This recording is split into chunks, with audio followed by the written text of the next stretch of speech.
Philippe, bonjour. Bonjour Antoine. Ravi de revenir, hein, parce qu'on s'est connus il y a Oui, quelques années quand je faisais mes découvertes des Corbières, où j'ai souvent sorti vos vins.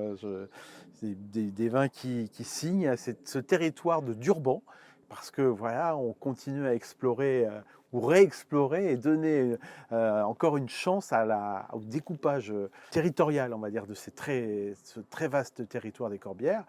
Alors Philippe, bon Gléon, je pense qu'il y a pas mal d'amateurs qui connaissent. Et on va commencer par plutôt le général et on va finir par le particulier. Le terroir de Durban, comment on peut le définir justement dans cette vaste région qui sont les Corbières? alors le territoire de Durban, on va dire que c'est une enclave au sein du massif des Corbières. Donc ça représente, ça couvre 5 communes: Villesèque-des-Corbières, Durban, Saint-Jean-de-Baroux, Fraïs-des-Corbières et Imbrès-et-Castelmaure. Voilà. Voilà.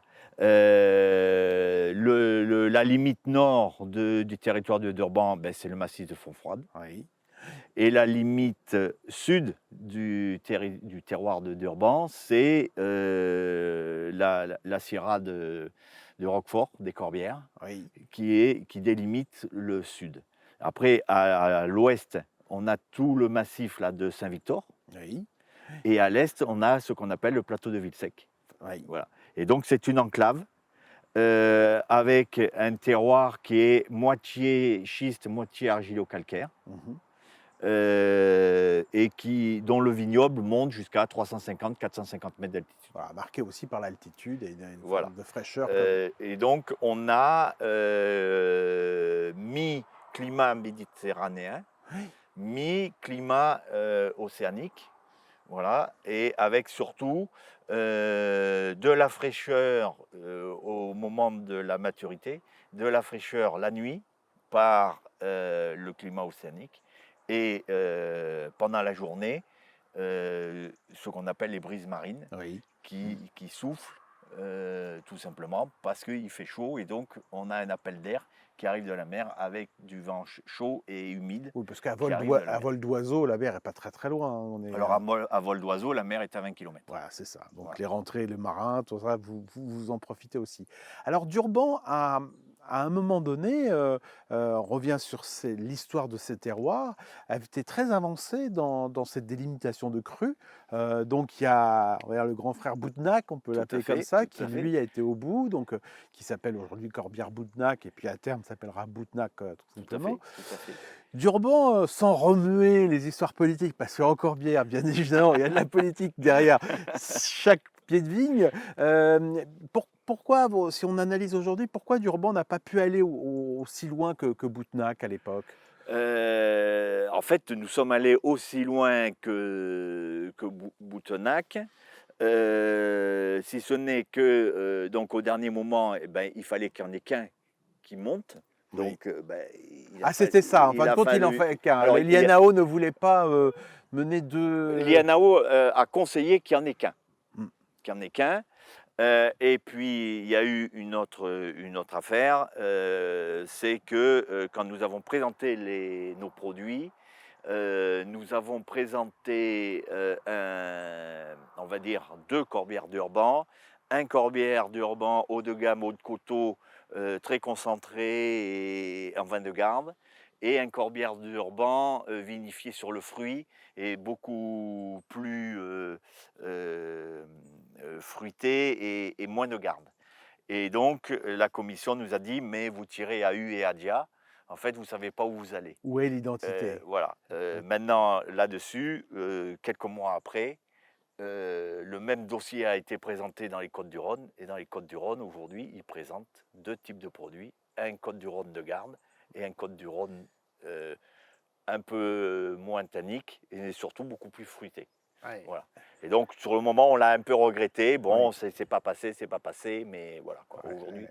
heu, je ne vais pas dire qu'on ne le regrette pas, mais bon, ça a évolué, voilà quoi. Parce que, enfin moi, je vais parler juste par rapport à l'expérience de mon expérience de dégustation.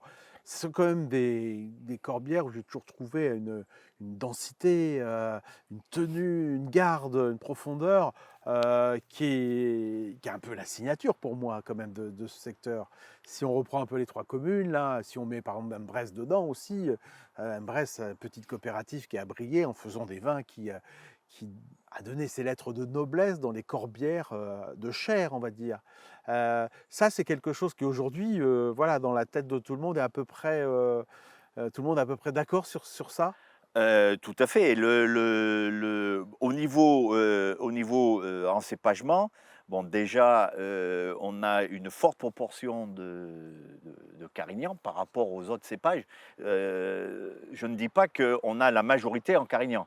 Non, en pourcentage, c'est le cépage qui est prédominant sur le secteur d'Urban. Oui, Après vient la Syrah, le Grenache et en 2e cépage, nous avons le Mourvèdre. voilà, Voilà. complémentaire, En enfin, en complémentaire, nous avons complémentaire. le Mourvèdre. Donc les 3 cépages de base, c'est Carignan, Syrah et Grenache, lesquels, Syrah, Grenache et Carignan donc plaisent bien ici sur nos terroirs.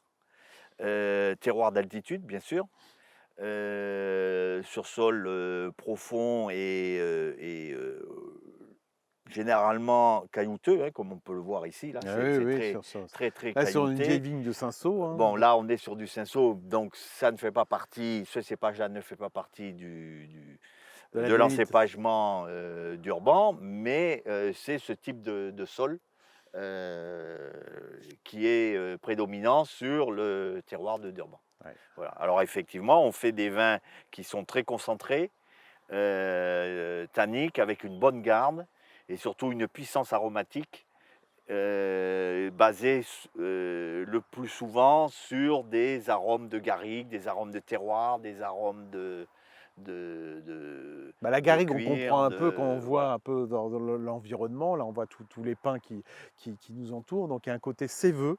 Moi, je dirais aussi en plus, hein, c'est sans chercher forcément de comparaison avec l'environnement. Le Carignan, c'est vrai que vous êtes, heureusement hein, que faites partie de ce secteur où vous l'avez défendu.